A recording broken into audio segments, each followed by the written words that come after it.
My fiancé texted me. I found someone else. Deal with it. I replied with one word. Finally. Then I shut down every account I had been funding. 3 days later, her lawyer started calling me nonstop. I am 36. I work in finance. I am engaged. Or I was engaged until last week, depending on how technical you want to be. My fiancé and I have been together for years. Engaged for 8 months. Wedding planned for early summer. Venue booked. Deposits paid.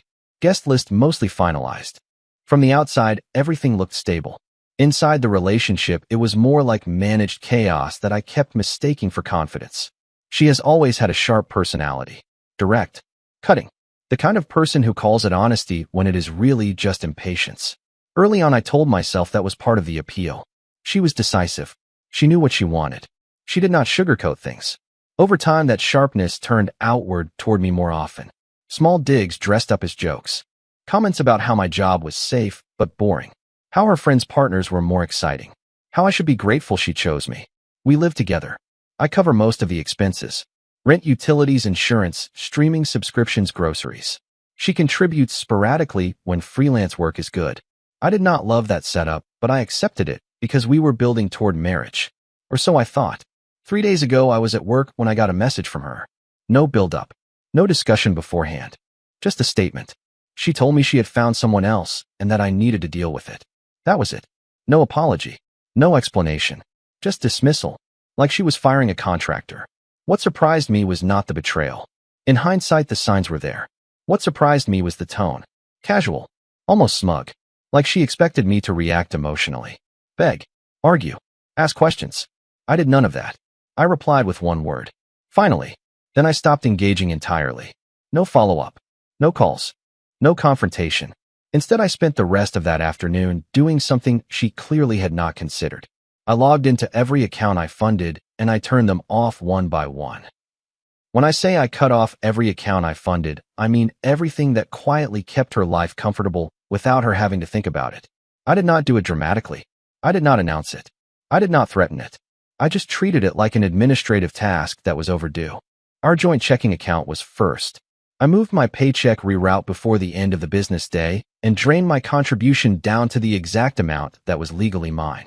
I left enough to avoid overdrafts for anything already pending. I am not reckless. I am precise. Then came the subscriptions. Phone plan canceled on my end and ported to a new number I control. Her phone stayed active for about 6 hours before service dropped. Streaming services logged out everywhere. Cloud storage downgraded. The gym membership I paid for froze automatically when the card declined. The car insurance was next. The policy was in my name. She was a listed driver. I removed her. Same with roadside assistance. Same with the credit card she used for emergencies that I paid off every month. I changed passwords on anything tied to my identity. Email, banking, utilities. I did not lock her out of the apartment. That would have caused unnecessary legal noise. I simply packed a bag and stayed with a friend while I figured out the next step. That night, she texted me again. This time the tone was different. Confused. Irritated. She asked why her phone was not working and why the grocery order would not go through. She added a comment about how this was immature and petty. I did not respond. The next day, she escalated. Multiple calls from unknown numbers. Emails accusing me of financial abuse. Messages alternating between insults and attempts at reason. She told me I was overreacting. She told me couples get through worse. She told me I was proving her point about my insecurity. Still, I said nothing. On the third day, I started getting calls from a number with a local area code I did not recognize.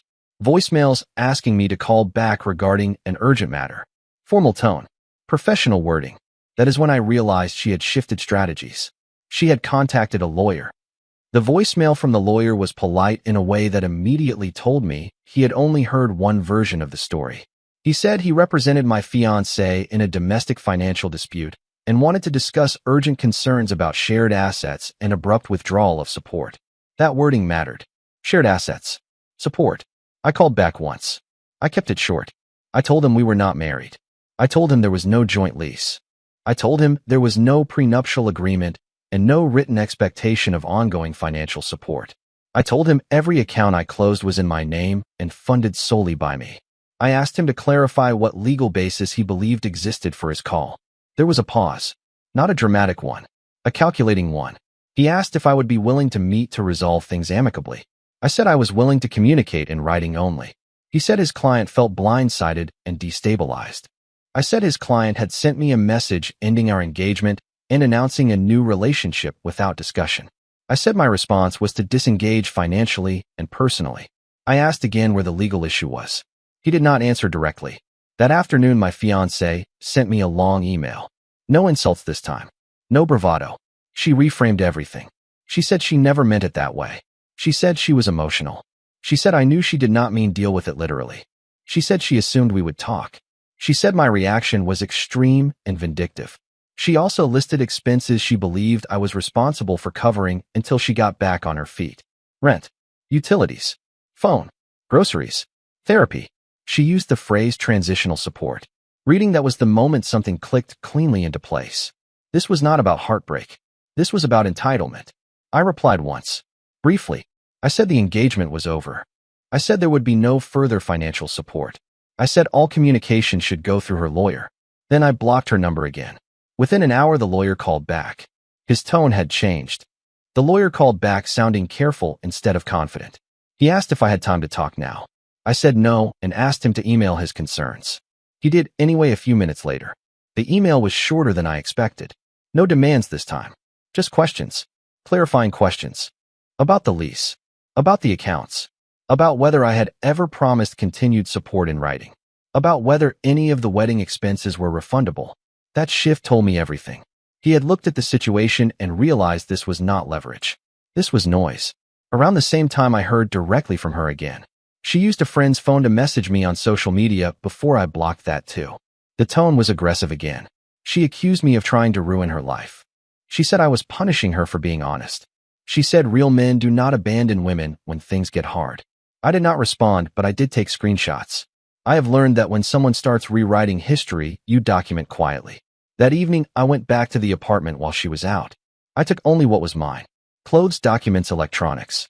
I photographed every room before I left. Clean. Undamaged. Exactly as it should be. I left my key on the counter. The next morning, her lawyer emailed again. This time, he said his client wanted to explore mediation rather than escalation. That phrase made me laugh for the first time in days. There was nothing to mediate. There was no shared future to negotiate. I replied in writing. I reiterated that the engagement was terminated by her message. I stated that no marriage occurred. I stated that no joint assets existed. I stated that I would not be participating in mediation and that any further contact should be limited to written communication regarding property retrieval if needed. 2 hours later, she lost it. She sent a final email from her own account before I blocked that too. It was long, bitter, accusatory. She told me I was heartless. She told me the new guy would never treat her this way. She told me she expected better from someone who claimed to love her. What she did not realize is that the moment she said I found someone else deal with it, she stopped being my responsibility. The first bill she actually saw was the rent reminder. Not an eviction notice. Just the automated email asking for confirmation of payment. She forwarded it to me with a message that said, "This is due tomorrow, what are you doing?"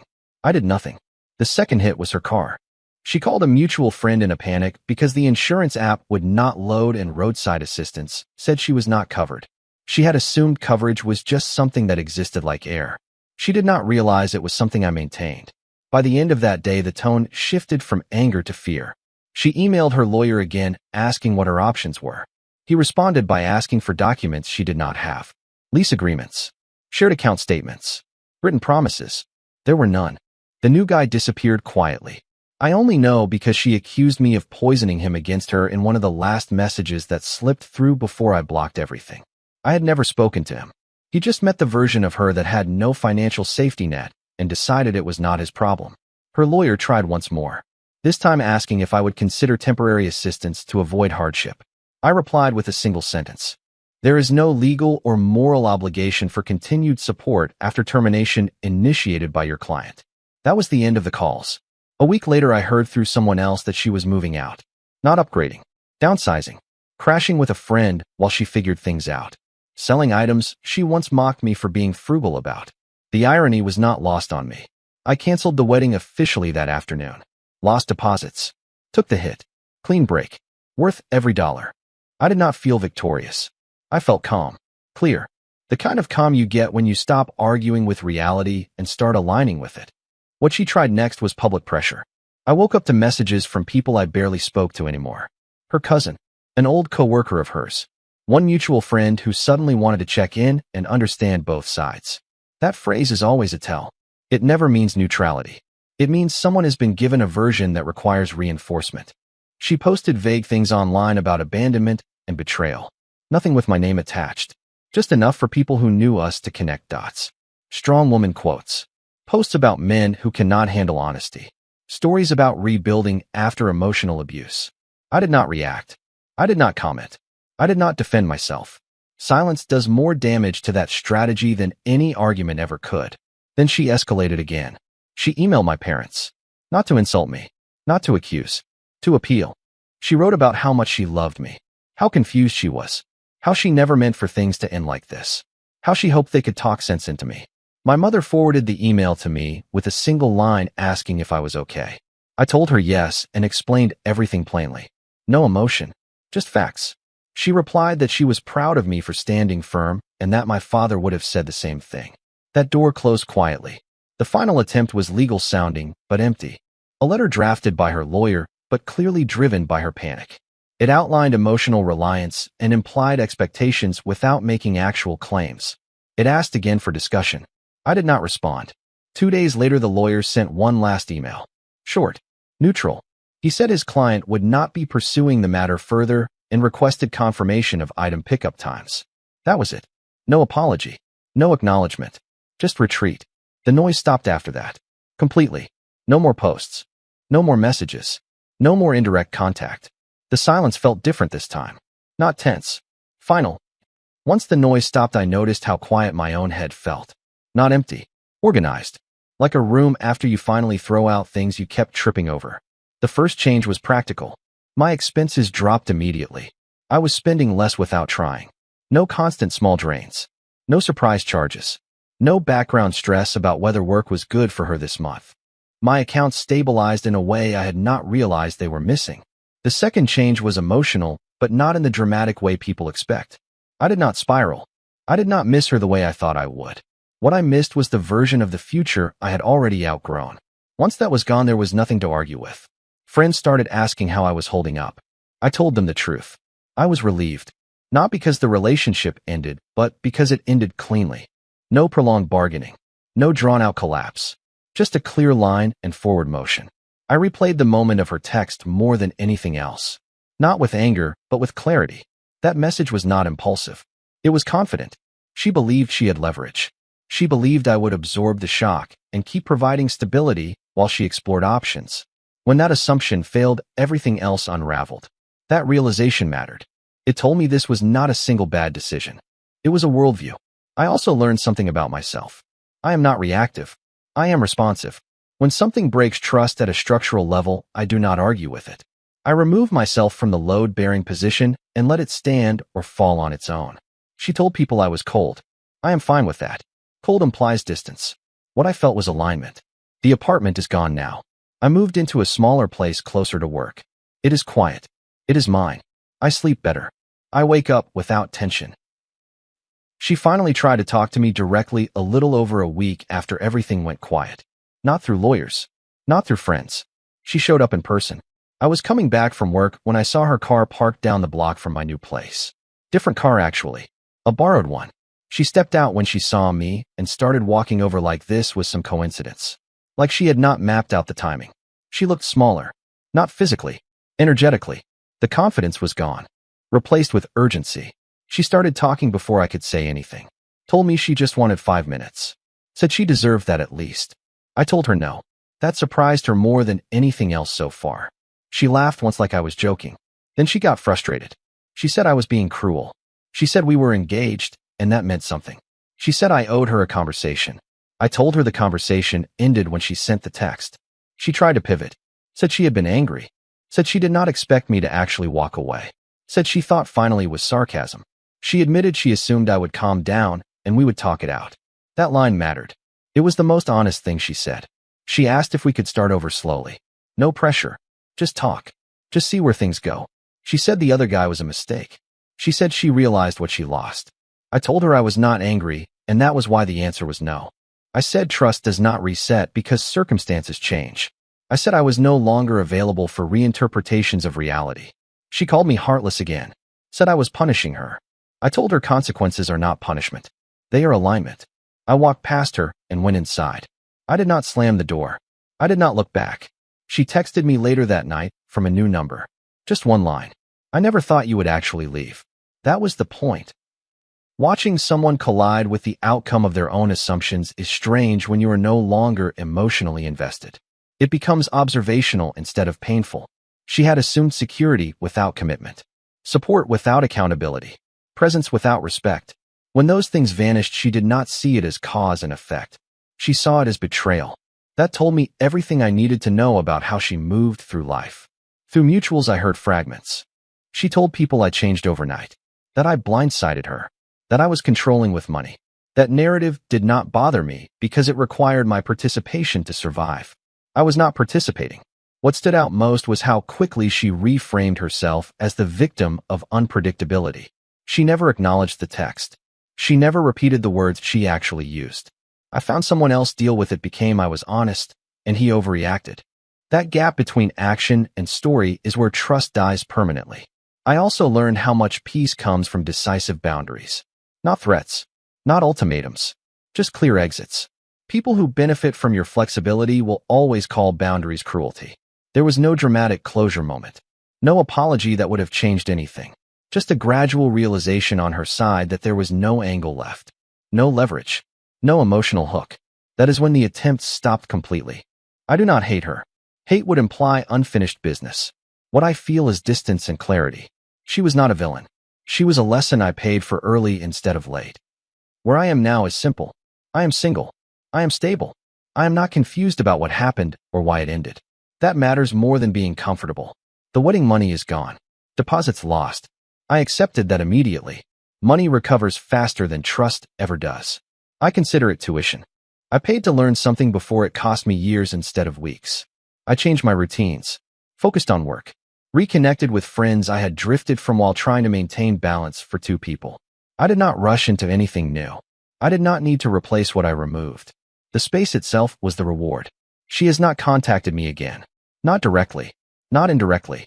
The silence stuck this time because there is nothing left to test.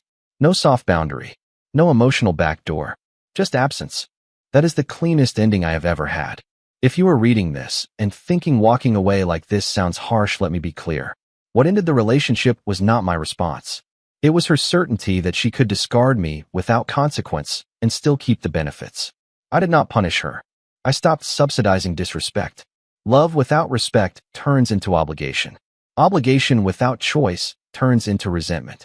I refuse to live in that middle space. The aftertaste of this is not bitterness. It is clarity. I now know that when someone tells you exactly how little they value your presence, you should believe them the first time and respond accordingly. I did not raise my voice. I did not argue. I did not beg. I simply aligned my actions with reality and stepped out of the way. And that was enough.